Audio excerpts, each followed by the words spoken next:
Të nderuar shikues, ju përshëndesim në paraqmeshjen Vllaznia Dinamo. Jemi pikërisht në sallonin përpara tribunit vit të stadiumit Loro Boriçi, ku edhe pak çaste nis supersfida Vllaznia Dinamo, do jem aty të futbollit shqiptar dhe unë kam përzgjedhur një figurë shumë interesante, shumë të njohur të futbollit dinamovit, të ekipit kombëtar dhe ekipit dhe futbollit shqiptar, është Bashkim Delia, i cili si zakonisht kur luan Dinamo vjen me një përfaqësi të veteranëve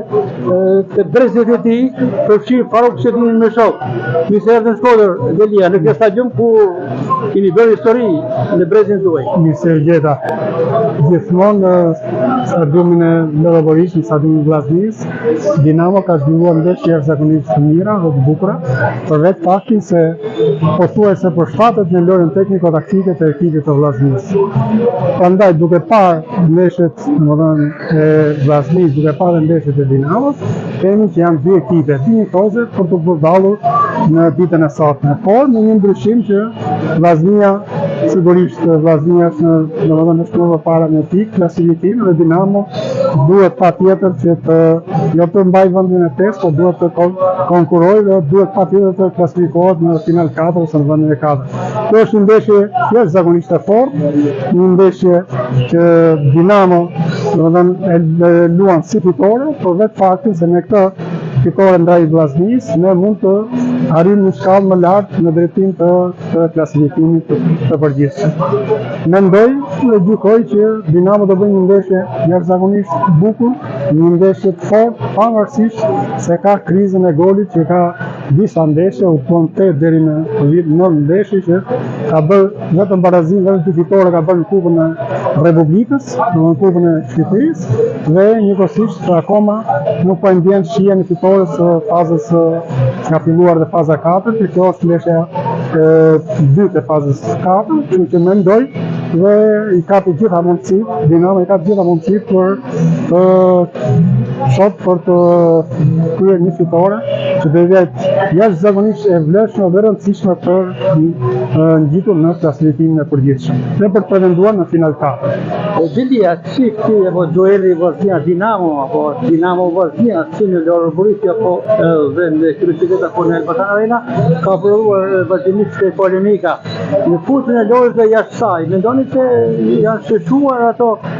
ato debate në një farë mënyrë? Mendoj se publiku edhe sportdashti skodranc gjithmonë kur kanë ardhur në stadium kanë duar trofitur, janë një sportdash shumë objektiv dhe me kulturë që në çdo ndeshje, edhe kur kemi fituar ne këtu në Shkodër, mbajmë mend edhe para vitit 90 edhe tani mas vitit 90, gjithmonë ka duar trofitur ekipi kundërshtar. Kjo tregon një kulturë të sportdashëve të Vllaznisë. Për vetë faktin se ata duan më të mirën, duan ekipin më të fortë dhe kush ta meritoj të fitojë ndeshjen. Por ka pasur debate, sigurisht ka pasur debate dhe polemika nëpërmjet trajnerëve, si përdajen ato për Martinin, me ato veprimet që dihen tash më janë bërë publike si nga media, ashtu edhe duke i parë në stadium, dhe mendoj që këto janë emocione të ndeshjes dhe këto besoj kalohen, janë një emocion të një ndeshje, po jo se janë të përgjithshme, se Ilir Daja bësh me Martinin janë dy trajnerë më të mirë të Superligës shqiptare. Vllaznia kryesuese i kërkon 3 piket për të vijuar të mbajë kreu, ndërkohë se ka të herë Dinamo i duan piket për të rikthyer në katërshën finaliste. I parashikim si përfundon? Probabilitetin është që gjithmonë Vllaznia ka një mbrojtje solide, ka një mesfush jashtëzakonisht punëtore dhe agresive, që lufton 1-1 për topin e parë, ka një sulmues me në krye kapitenin Balaj, duke parë që sot mungon një nga lojtarët më të mirë, sipas gjitha ato të dhënave që janë nga mediat dhe nga klubi i Vllaznisë, që mungon Kastrati, një lojtar jashtëzakonisht i shpejtë, që merr gjithmonë topat me pashkime, një lojtar që është kryesori, pavarësisht se edhe Mala është lojtar punëtor, lojtar inteligjent, lojtar me fantazi, por kjo do jetë, domethënë, për sa i përket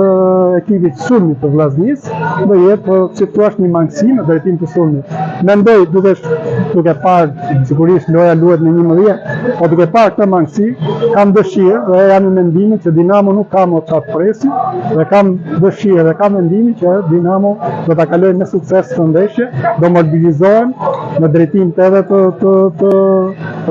ekipit, do jetë më agresive, do jetë më punëtore në fushë, do luftoj për topin e parë dhe besoj që në atë formacion që ka ndërtuar trajneri Lidaja, besoj do kalojmë me sukses, do marrim 3 pikët në karshi ekipit të Vllaznisë. Ta mbyllim me një nostalgji të bashkimit Delis se si ish futbollist ku keni luajtur në këtë stadium. Cila ndeshje ka qenë më spikatër për ju? Më spikatër ka qenë ndeshja në Kupën e Shqipërisë dhe Kupën e Republikës, ku ne kemi fituar 1-0 në stadiumin Qemal Sapa, që sot është i Rodenia, dhe kemi barazuar këtu, ka barazuar Vllaznia 1-0 dhe ka ushtryer loja. Unë atëherë kam qenë i ri, kam luajtur, mos gaboj, kam luajtur me të madhin të ndjerin në Sababizit, kemi ndarë lulet në tribunat e stadiumit dhe ajo ka qenë për mua ndeshja më e bukur që 120 minuta dhe në fund ta gaboj gol me Zhega, edhe i ndjeri Zhega, një nga futbollistët më të mirë të Shqipërisë dhe ekipit kombëtar, dhe ajo ka qenë për mua, kemi bërë dhe ndeshjet e tjera. Dhe në mbyllje fitoi Vllaznia apo Dinamo? Fitoi Vllaznia, ndeshje më kupën. Ka qenë gjysmë finale, fitoi Vllaznia, ka qenë një ndeshje më të bukura. Po gjithmonë kemi bërë loja të bukura, loja dinjitoze dhe besoj edhe sot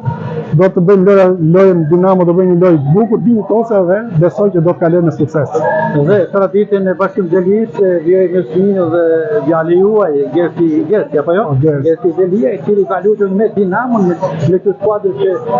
ka luajtur për shumë vite Bashkim Delia, por edhe me ekipet e tjera jashtë Shqipërisë. I kënaqur edhe për Gersin për djalin? Sigurisht ai shtoi, ëndra ishte që të shkonte me ekipin kombëtar, ai shtoi deri ke U21, luajti me shumë ekipe U21, por duke shkuar edhe në Delemon, në Zvicër, në Maltë edhe në Gjermani, nuk plotsoi atë dëshirën që kishte edhe, që kishte prindi, që të shkonte me ekipin kombëtar. Ai sot luan me ekipet amatore në Gjermani dhe i uroj suksese me ato ekipet amatore. Ishim me Bashkim Delin, ish futbollistin minor dhe famshëm të Dinamos në lider. Faleminderit Bashkim për këto mendime që Allah të pragneshën Vllaznia Dinamo, këto dëshmërshikuesit tanë të Beriu Sportit të ndjekin edhe ndeshjen, emocionet e kësaj ndeshje. Faleminderit.